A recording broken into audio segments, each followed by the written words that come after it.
Now the 2nd century basically had 7 emperors, and as I organize the Roman history here, I like to say that Septimius Severus, he actually becomes the 8th, and he brings us into the 3rd century. And when Julianus bid for the throne and became emperor, there was 3 generals that contested this. Now the most likely contender was Septimius Severus. He was on the Danube. The northern rival, Clovis Albinus, he was the governor of Britain, and he was contending the throne. And then the 3rd one was Pessinus Niger, and he was the governor of Egypt, and the legions in the east promoted him to be the emperor. So these were the 3 contenders. Now Severus had the advantage because he was nearer to Rome. Now all 3 contenders did have the provincial armies on their side. Now Severus, he marches to Rome, and as he's marching there, Julianus is sending him messages telling him to not come there. He'll be annihilated. His whole family will be murdered, and he'll be wiped from the history books. Well, this doesn't dissuade Severus, and they march on Rome. And as his legions enter Rome, the guard murdered Julianus. Now Septimius Severus, his military ability was allied to shrewd political insight. And when he entered Rome, the Praetorians named him emperor, and then he quickly disbanded the guard, killing the ones responsible for murdering Julianus. He then re-established Praetorian with his own loyal legionaries. Severus also eliminated other imperial pretenders. That means he had killed senators. And then he raised the pay of the army. And here is another rule, rule number 12. Don't forget to pay the troops. Severus understood that it's the army that gave him his power. Now this is what the Roman Empire looks like at this time. Now Severus could draw on ultimately about 15 legions. Now Niger, he could draw up to like 9 or 10 legions, so these were good forces going at each other.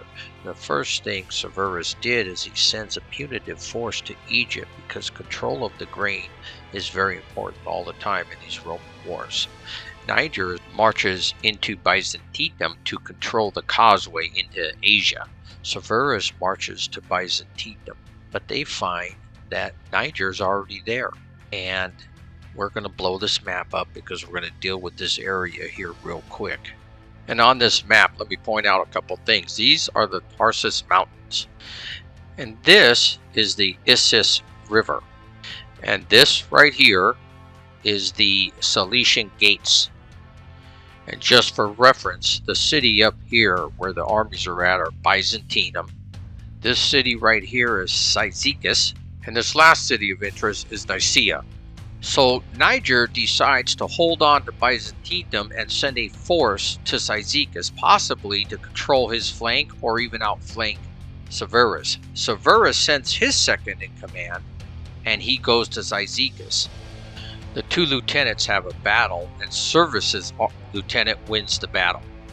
So Niger's forces pull back to Nicaea, and they have a second battle there, and Severus' lieutenant wins again. Now, Severus is not getting any victories yet for these battles because he's not involved. He's watching Byzantium, where Niger is at. But guess what? Niger flees because he wants to get back to his base in Egypt, but he finds out, he gets word that Egypt's being controlled by Severus. So he holds up in Syria, and he's still the emperor as far as his legions are concerned, because Severus still doesn't have Byzantium, and he still doesn't have Syria.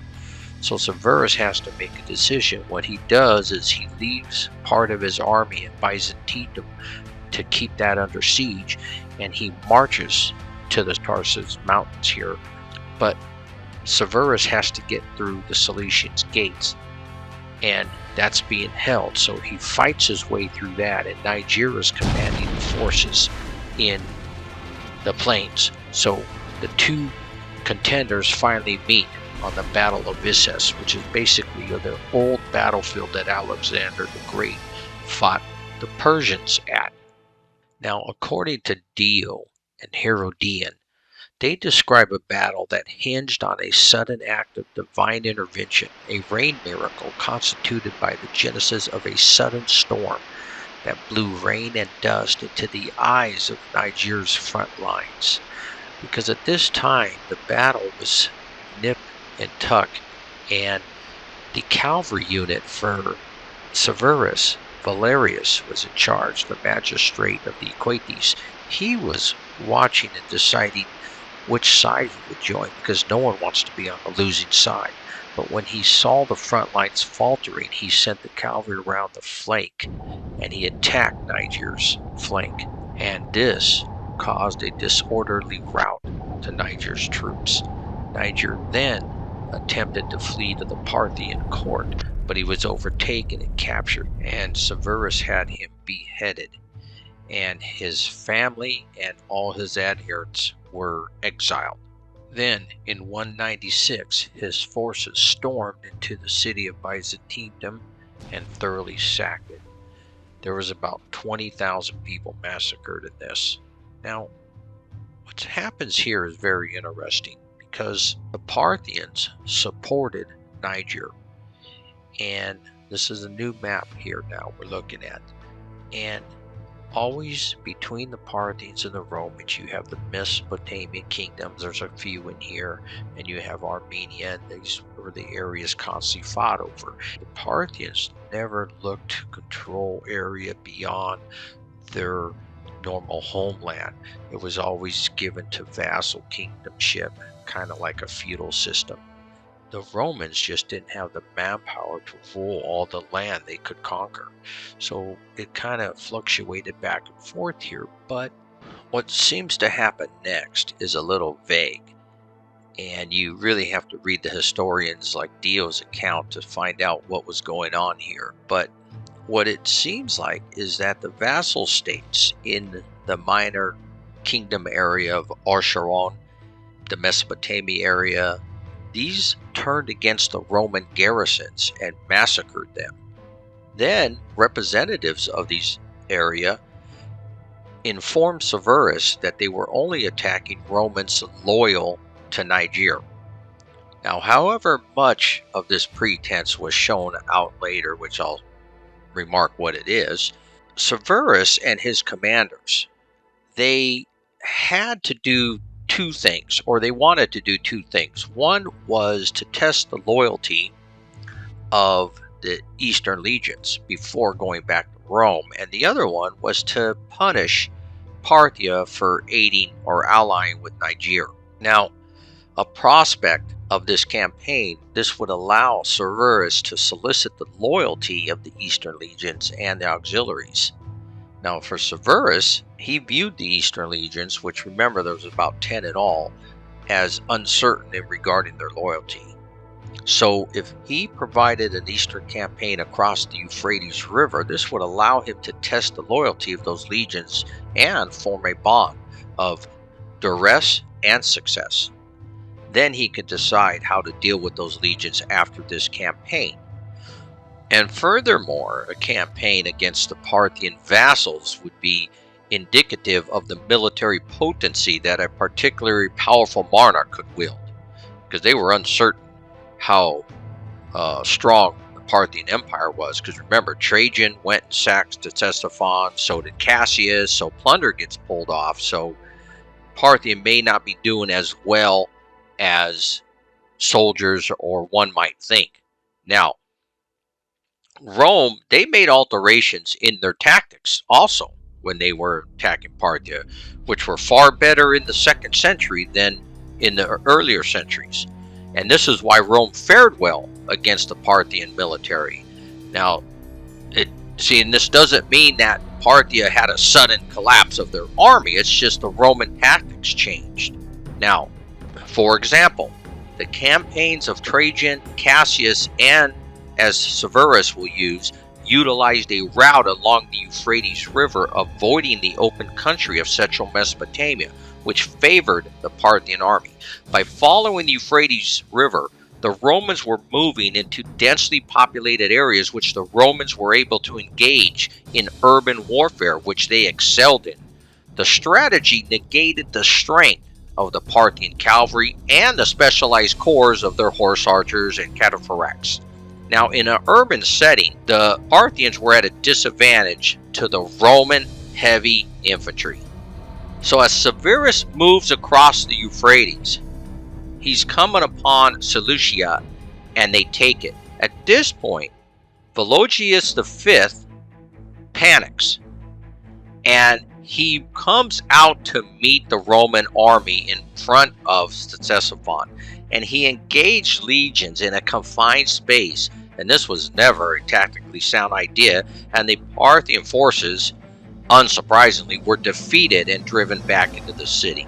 Now, at this point, this is what's a little confusing. Well, he just sort of stops campaigning here, and he goes back to Rome. I think he had a good idea what the Parthian army was about. He had a good idea of the loyalty of the Eastern legions.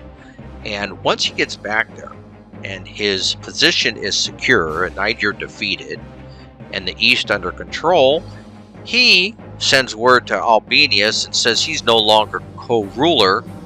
Caracalla is his son. He makes him co-ruler. Well, this doesn't sit right with Albinus, so Albinus takes some legions from Britain, like 3, and he moves into Gaul, and he starts organizing his army there. Severus starts moving out. He moves across the Alps and into France, and he was surprised when he met Albinus at Lugdunum that he had a force equally as strong. Now, they first met at Turnus, and Severus got the better of Albinus, and he withdrew to Lugdunum. And so I give Severus a victory for this. This is his 4th major victory. And now they come to clash, as Dio and Herodotus put it, one of the biggest and most hardest fought Roman battles in history. There was about 150,000 Romans on both sides. Now again, the details are vague, and there's discrepancies. However, what we believe happened, the fight was going back and forth. That was basically the ebb and flow. But on one side, Albinus had dug trenches out in front of his line, and they covered it, concealed it, right? And his soldiers, as they advanced, the Romans advancing on each other, his soldiers stopped before the trenches and they start throwing their pila. Well, when they start throwing their pila, Severus's men started rushing them, and they went into the ditch. Now, of course, the front line only goes into the ditch, but as the historians put it, the back line's trying to stop, and they're pushing men in. It was kind of a chaotic scene. And then Albinus's men came around and started getting the better of Severus's troops. Now, on the other side of the line, though, Severus's troops had caused Albinus's men to run back to their camp, and his men chased them back to the camp. So, when one side's out of the way, even though they're in Albinus's camp, they're out of the fight. Well, his other side is losing. So Severus sees this, and he takes the Praetorians, and he goes over there, and he starts lending a hand. Well, he gets unhorsed, and it wasn't going that well, and the Praetorians start to run. But Severus got up, drew his sword, and he started fighting, as the story goes. And the Praetorians, seeing this, came back and gave him a hand. And they start pushing Albinus's men back. And once again, what happens? You have the cavalry commander kind of sitting there watching this battle. And he's going to see who's going to win, because he wants to be on the winning side. He doesn't want to be killed. So, as he sees Severus getting the upper hand, he finally moves in with the cavalry. His name was Leotus. He moves into the flank, and they wipe out Albinus's forces. Now, Albinus was beheaded, and his family was thrown into the river Rhone.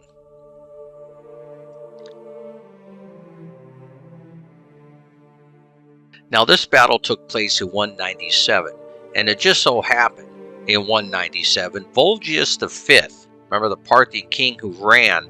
He was in Septimius. Well, he comes back and he starts sweeping the Roman forces before him, and he went as far as Nisibis on the Turkish-Syrian border. So Severus, he organizes a large force and he marches east, and he relieved the siege of Nisibis in 197. Now, he starts to drive to Septimius this time, and his army goes to the city and sacks it, and he plunders it so thorough. They were talking, the gold and silver brought out of them was millions, and Volgius V had to accept peace terms, and they said about 100,000 people were massacred or imprisoned, and according to historians, the male population was decimated. Now, Severus could have ended the campaign there. Now, he wasn't involved in this sack, so I still don't give him a win for this. But what he wants to do is he wants to attack a couple Mesopotamian cities that started this revolt, and the one of Hatra, which eluded Trajan himself couldn't get. He wanted to get this, and this would have been a great prize. So he assaults this city. Now he assaults it twice, and both times he was repulsed. And then he hears about a uprising in northern Britain, and so he has to call off the campaign and head back. Now, even though his campaign does end on a bad note, and it did put a little stain on the Eastern legions, we must conclude that, one, obviously his campaign in the East was a success for getting the peace of Volgius, and two, the Eastern legions did not join in any rebellion going on by Albinus and the Western troops. So, in a whole, we still view this as a success. Now, the sack of Septimius prompted Severus to be commemorated with the title Parthicus Maximus.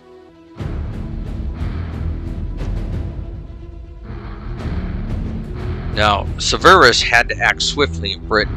Remember, the province was stripped of troops by Albinus, and this left the north badly exposed to Caledonian invaders from the north. Severus was 63 at this time and almost unable to walk. Now, I haven't mentioned, but his son Caracalla and Gato was on the campaigns with him in France and in the East. He was taking them along, he was grooming them to be emperors, and they're with him up there in the north. And we're going to talk about them a little bit after we get to Caracalla. Now, his legions were marching through Amiens and to the granaries at Corbridge and the South Shields, and Severus was based at Carpal preparing for this campaign. He had enough food to feed 40,000 men for 3 months, so they were ready to go, but Severus dies. And the frontier reverted back to Hadrian's Wall. There was no more attempts ever made at a northern conquest. Now, Septimius Severus admired his soldiers as a whole and believed in them, particularly in the soldiers of the Roman army. For him, their welfare was a paramount consideration. Roman civilization came to depend solely on the legion's defense of the frontiers.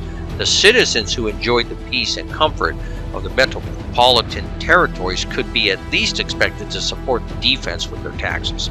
He also legalized the soldiers to marry while in the service, because marrying while in service to Rome had been discouraged.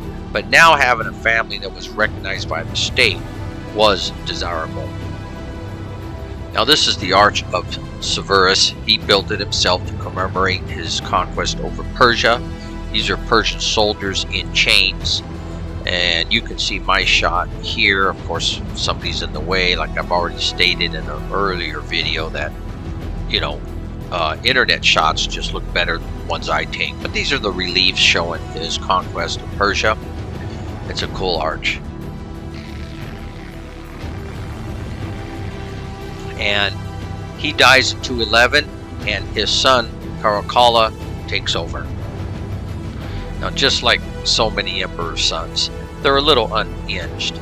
Now, while in Britain, Caracalla had planned a plot to kill his father. his father found out about it. According to Herodian, he threw a sword within reach of Caracalla and told him to try to finish the job, but Caracalla backed down. But from this point on, even though he made no further attempts on his father's life, he was constantly at the doctor's ears trying to get them to end his father's life quickly. But as 211 comes around, Severus dies and Caracalla takes over. And his father's last wishes to his sons was to be good to each other, enrich the army, and damn the rest. Well, this didn't go over so well. Caracalla and Geta devised to divide the empire between them because they couldn't get along. And as the story goes, Caracalla tries to kill his brother Geta, and the mother steps in and saves him. And then to reconcile them two together, she arranges for a meeting, and then there, Caracalla has his brother killed by the guard.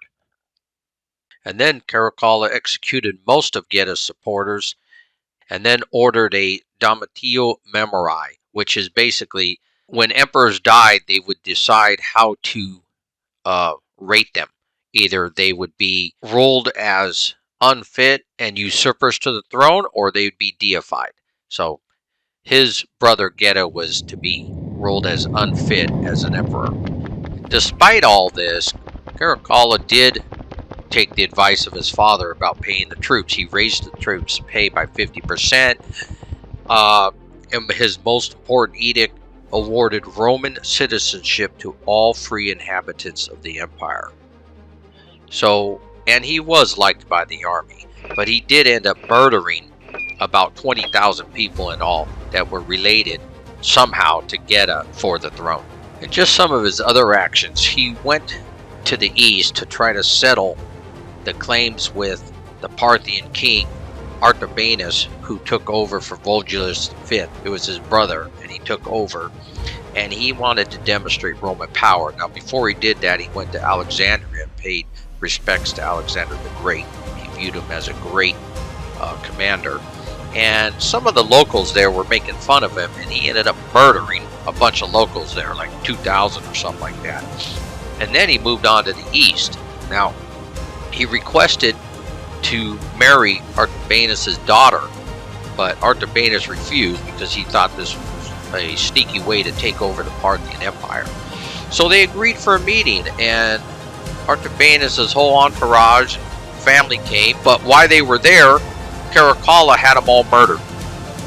Then in 217, he was traveling near Carrhae to pay respects to that battlefield site, and he went to take a piss, and as he was doing that, he was stabbed to death by a soldier. So his reign is basically known for domestic instability and external invasions from the Germanic tribes.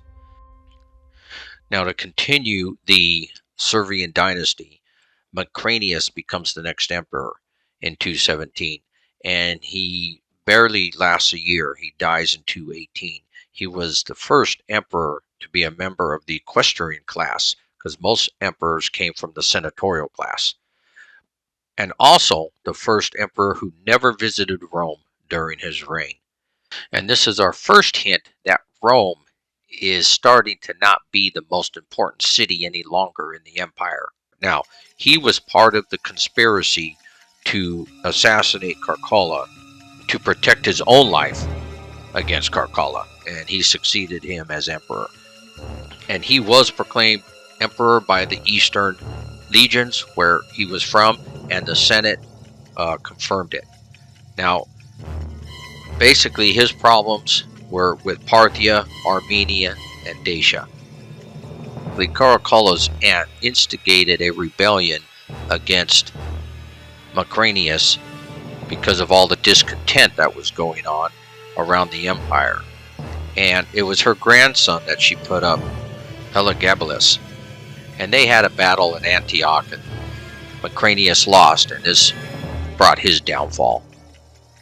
And so Elagabalus takes the emperor name of Antonius. So now it's Antonio, and he's still a close relative of Severus, and this still continues the Severian dynasty. And he takes over, in 218, and he was only like 14 years old, and he did have a general that commanded the army in Antioch to win that battle. But he showed disregard for Roman religious traditions and sexual taboos. Like, he married 4 women. One of them was one of the Vestal virgins. He lavished favors on male couriers, whom were reported to be his lovers. He was also reported to have prostituted himself, and this kind of behavior estranged the Praetorian Guard and the Senate. And amidst growing opposition, at just 18 years old, he was assassinated and replaced by his cousin, Severus Alexander, who becomes Emperor Alexander in 222. He rules until 235, which is the longest sole ruling reign of any emperor since Antonio Pius.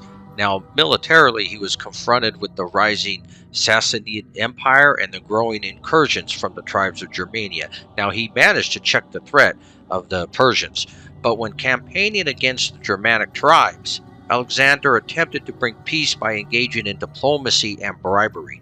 This alienated many in the Roman army, leading to a conspiracy that resulted in the assassination of Alexander and his mother, and many of his advisors.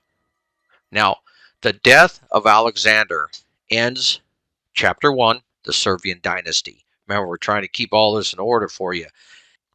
So remember, Septimius Severus, he starts the 3rd century of the emperors. It's his dynasty.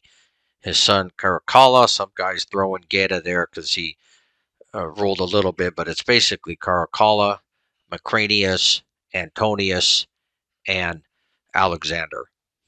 And that ends the Servian Dynasty. That moves us to Chapter 2 now, the Crises of the 3rd century, or the Barrack Emperors, which we're going to talk about in the next video more. There's a couple things I'd like to cover here. Now, what happens after this is I'm going to give a general outline. The first is the downfall of Parthian. And we figure that the damage that resulted from the campaigns of Cassius and Trajan and Severus, and the complete destruction of Ctesiphon like 3 times, and the booty that was taken away, and the loss of life and the destruction of agriculture and commercial areas in southern Mesopotamia must have had a sizable impact on the economy of the Parthian state. Seleucia on the Tigris was a massive monument to Hellenistic city building and was almost certainly the most populous city under Parthian hegemony, and it was destroyed.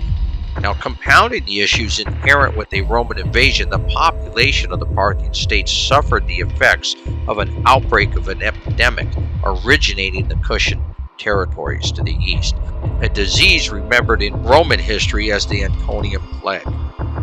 So the carnage that was left behind, the wealth that was stolen, the destruction of its infrastructure, the destruction of its agriculture, we believe this is what led to the takeover of the Parthian Empire by the Sassanid Dynasty. Now, what follows here is what we like to call the Barrack Emperors, and this really takes place from about 235 AD to 284 AD, the bulk of the 3rd century. Now, in the middle of the 3rd century, the Roman Empire appeared to be on the verge of collapse. Barbarian attacks, endemic and discord within, exhausted forces used for the perennial struggles of disputed imperial succession. Between the years of 238 and 253, emperors were elevated and replaced at a rate approaching something of like 1 per year. Under the Republic, consuls in the old days had at least not been obliged to fight against other candidates for their yearly terms, but for the throne, it became all too common occurrence. The Goths, who were already settled in what is now Ukraine, carried out penetrating raids by land and sea into the interior of the empire. They had discovered that the empire had a soft inner core. Once the frontier was breached, there was nothing stopping them. A world of unfortified cities lay before them. Over in the east, beyond the Euphrates, how the Parthian dynasty gave way to the Sasanian dynasty.